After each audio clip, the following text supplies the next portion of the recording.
what's your initial thoughts on reaching your third World Final? More elation than anything else. I felt a lot more pressure out there this time than what I did 2 years ago when I was playing nearly in the semi-final to get to the final.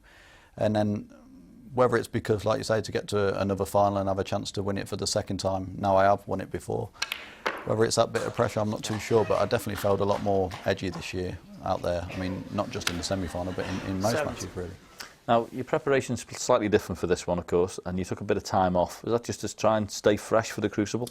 Yeah, and at the minute, I mean, it seems to have worked. Performance-wise, it's not been too good, but as far as the results, I mean, I'm still in, and I've still got a chance to win it, so it seems to be working at the moment. Was that to the detriment, do you think, sometimes of your match play, really, not having a couple of matches coming in, or do you think you've got away with it a little bit? Yeah, possibly, because I mean, I was still putting the hours in practicing on my own at home, but when you're playing on your own, you feel as though you're playing well, but because you're not tested, you don't really know where your game's at, and I didn't really practice with anyone coming into the World Championships. Joe Perry asked me for a game, but we was quite close to each other in the draw, so I didn't bother doing that.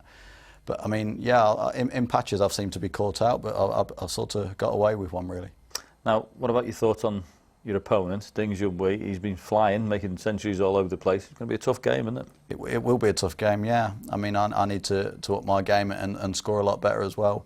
As you say, Ding's playing fantastic. I think he made 6 or 7 centuries in his semi-final game, so I know what I'm up against. Sometimes I tell myself I'm going to be positive, then I go out there and I'm not. I can't afford to go into my shell against Ding because I've got no chance of winning. Now, experience, is that going to be an advantage? Because obviously it's the first time Ding has been in a Crucible final. It must count for something.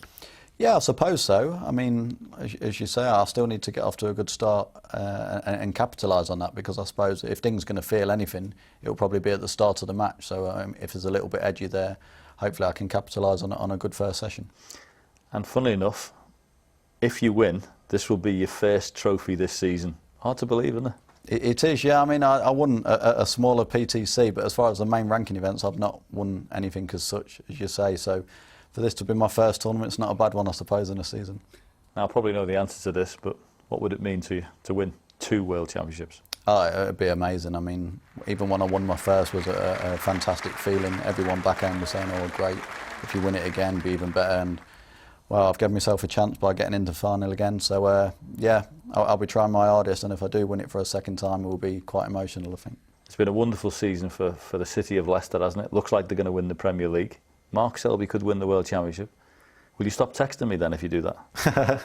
Possibly, yeah. I mean, I'll probably still send you the pictures of the Premier League trophy with Leicester on. But, yeah, I mean, unbelievable, really, as far as the football club goes. I mean, this time last year, there was like struggling to stay up, and now they've been top of the Premier League for the majority of the season and look really close to doing it. So hopefully they'll do it Monday night. Hopefully I'll do it.